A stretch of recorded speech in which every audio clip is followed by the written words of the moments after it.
আসসালামু আলাইকুম। এই মুহূর্তে বাংলাদেশে সরকারি কর্মচারীদের একটাই দাবি যে ঈদের আগে নবম পে স্কেলের একটা প্রজ্ঞাপন। এটা চাই। দেখেন, নবম পে স্কেলের জন্য সরকারি কর্মচারীরা দীর্ঘদিন বৈষম্যের শিকার এবং তাদের যৌক্তিক দাবি ন্যায্য অধিকার থেকে বঞ্চিত দীর্ঘদিন যাবত। দেখার কেউ নাই।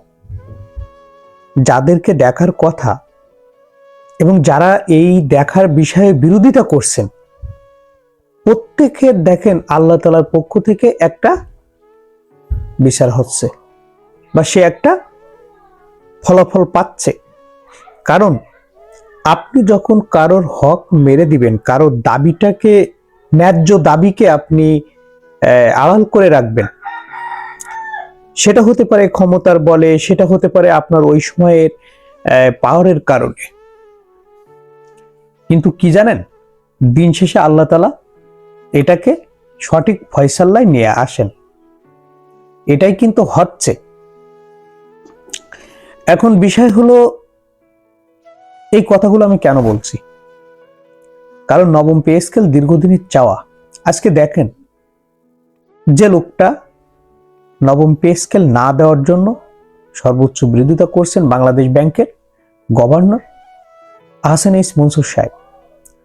লোকটি ভালো এবং তার একটা পরিকল্পনা ছিল, তো উনি কিন্তু এটা বাস্তবায়ন করতে পারেন না। ওনার পরিকল্পনা উনি না পারছে, মানে কর্মচারীদের এই ন্যায্য দাবি পূরণ করতে না পারছে, এটা প্রজ্ঞাপন জারি করানোর জন্য উৎসাহ দিতে। কি হলো বিষয়টা? বিষয়টা কিন্তু ওনার জন্য বিব্রতকর এবং সবার জন্য বিব্রতকর। একজন বাংলাদেশ ব্যাংকের গভর্নর, তাকে এভাবে চলে যেতে হলো।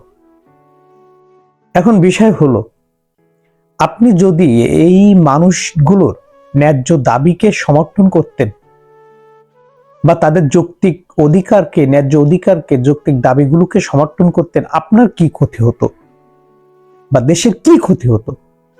তাহলে আপনি কি পারছেন সেই ক্ষতি থেকে দেশকে রক্ষা করতে? পারেন নাই কিন্তু। তাহলে কেন এতগুলো লোকের ন্যায্য দাবি বা অধিকার থেকে বঞ্চিত করালেন আপনারা? কিছু মানুষ, মাত্র কিছু মানুষের বিরোধিতার কারণে ডক্টর মোহাম্মদ ইউনূস, অন্তর্বর্তী সরকারের প্রধান উপদেষ্টা, উনি এই প্রজ্ঞাপনটা জারি করে যেতে পারে নাই। কিন্তু পে কমিশন গঠন করে উনি একটা চূড়ান্ত রিপোর্ট নিয়ে গেছেন এবং সেটা পরবর্তী সরকার, অর্থাৎ বর্তমান প্রধানমন্ত্রী জনাব তারেক রহমানের দপ্তরে এটা দিয়েছেন।